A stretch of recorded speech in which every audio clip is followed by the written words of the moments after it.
運動與健康。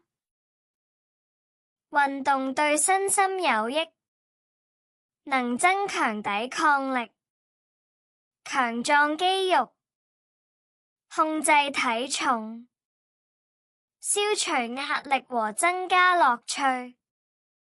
我們可以按自己的能力和喜好，做適合的運動，培養天天做運動的習慣。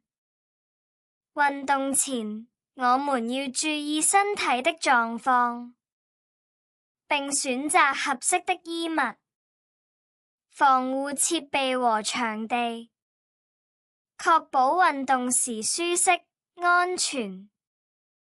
運動後，我們要做一些緩和運動，並補充身體失去的水分。